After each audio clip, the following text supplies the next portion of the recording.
Hello, my name is Joe Villegas, and I will be talking about why student athletes should not be paid for playing sports. Athletes today go to school to get a quality education as students, not as professional players.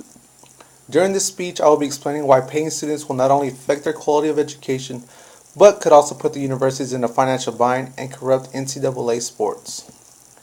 The NCAA currently chooses not to pay student athletes because of the fact that it will turn athletes from students to employees. The repercussions of paying athletes brings up a couple of consequences that universities do not even want to consider. One of the issues with paying athletes is that it affects the quality of education. Money that is generated through ticket sales and tournaments is used for scholarships and expenses for collegiate sports, which includes tutors for the players. According to the article Letters, Pay Student Athletes to Play and to Study by Dave Martin, January 17, 2012, only about 20 NCAA Division university programs make a profit. With this being said, if the colleges in turn started to pay athletes, certain amenities would have to be sacrificed, including tutoring. As stated in the editorial The Union of Athletics with Educational Institution by D. Siegel, the NCAA requires athletes to maintain a 2.0 GPA average. Without tutoring being offered, a lot of these athletes might flunk out and could lead to lower graduating rates. Also, the quality of pay for teachers would suffer because the university has to cover extra overhead in order to pay athletes, meaning there might be a shortage of teachers due to pay or lack of quality educators. The teachers alone will not be sacrificed. This goes for coaches as well. The pay for coaches has dramatically increased for top NCAA coaches. If their pay cut as well, there will lead to many coaches leaving the college level and head to professional levels. There will always be coaches, but quality coaches are hard to come by.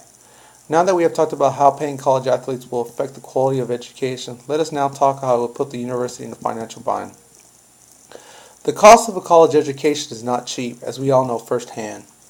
The average cost of an education in a public university in 2011 to 2012 was $23,200 and $43,500 for a private nonprofit.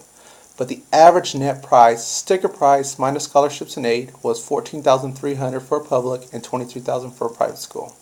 As stated in the article, How Much Did College Cost with Increase After Recession by Douglas Belkin, December 3, 2013. Most college athletes get a majority of their expenses paid for, including their tuition and meals. Can you imagine the cost per team for each sport? As I have stated above in the speech, only about 20 NCAA schools turn a profit from their athletic program. The financial bind of paying students will only be offset by raising the price of tuition for everyone. Most students can barely afford to attend school as it is. Raising the price of tuition could eventually lead to a lower attendance rate for the school. Another consequence would be if a student athlete were being paid, the school could offer fewer scholarships to players to balance off the cost of payment to the athletes.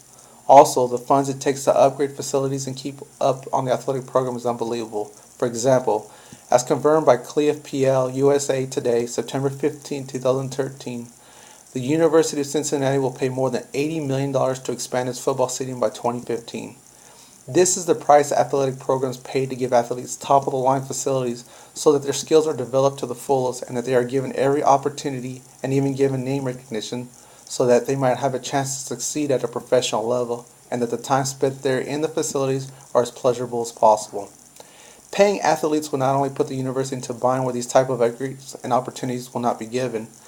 So we just covered how paying athletes will put the universities in a bind. Let's end our discussion by going how it will corrupt NCAA sports. NCAA collegiate sports is a cutthroat business and only the best survive.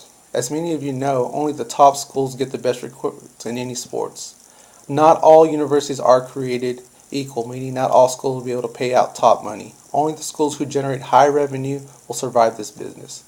Athletes will in turn start attending university based off pay rather than who offers the best education. Smaller university programs will start to collapse due to the fact, for one, they cannot afford to pay athletes, and not being able to pay top money will have a lack of athletes and programs will begin to weed themselves out.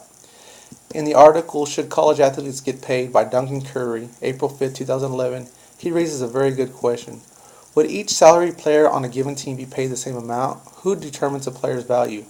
The thought of having to determine if one player deserves more money than another player will then in place put a value on players and could even devalue other athletes, meaning some are not worth as much to the team as others.